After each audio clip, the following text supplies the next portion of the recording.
పెద్ద స్కామ్, అతిపెద్ద scam liquor scam, Andhra liquor scam.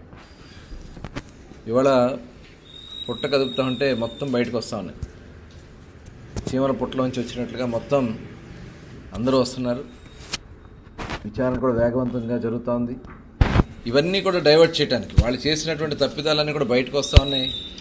వాళ్ళు చేసిన డాక్యుమెంట్ ట్యాంపరింగ్లు బయటకు వస్తూ ఉన్నాయి. వాళ్ళు చేసిన అవినీతి కార్యక్రమాలన్నీ కూడా బయటకు వస్తూ ఉన్నాయి.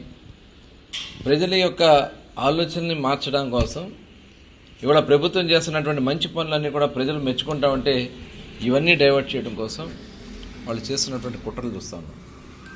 కులాలని, మతాలని. మొన్న చూసాం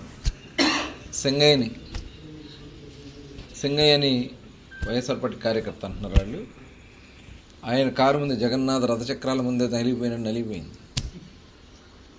నలిగిపోతే ఆయన ఏం మాట్లాడతాడు? మా కారుకే సంబంధం లేదన్నారు. మళ్ళీ వాళ్ళ భార్యను పిలిపించి అమ్మాయికి ఏదో నష్టపరిహారం ఇస్తామన్నారు. అంటే ఒకసారి మనం అందరం కూడా ఆలోచించాలి, ప్రజలు కూడా ఆలోచించాలి. వాళ్ళ యొక్క ఆలోచన విధానాన్ని ఒకసారి మనం అందరూ కూడా ఆలోచించాలి. మొన్న పాస్టర్ ప్రవీణ్ చనిపోతే ఆ పాస్టర్ ప్రవీణ్ చనిపోయిన దాన్ని ఒక మతానికి అంటగట్టాలని చెప్పి అతను యాక్సిడెంట్లో చనిపోతే దాన్ని ఒక రాజకీయం చేయాలని ప్రయత్నం చేయటం, అంటే రెచ్చగొట్టే కార్యక్రమాలు. మొన్న చూసాం పల్నాడు జిల్లాకి వెళ్ళి రప్ప ఏంది రప్ప? ఇది రాజకీయాలు అనుకుంటున్నారా లేకపోతే ప్రజాస్వామ్య దేశం అనుకుంటున్నారా? ఇవన్నీ చెల్లవు.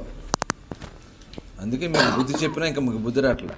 ఇక్కడ ఒక్కొక్కడు దొంగలు, బియ్యం దొంగ మాట్లాడతాడు.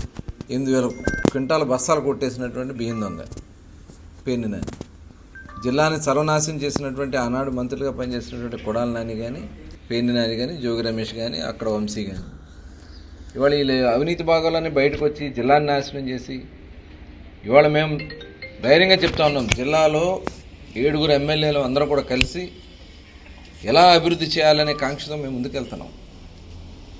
ఇవాళ ఇక్కడ బుద్ధప్రసాద్ గారు కూడా ఇవాళ గ్రామాల్లో మౌలిక వసతులు కల్పించడం కోసం ఇప్పుడు మేము గ్రామాలకు కూడా వెళ్ళాం.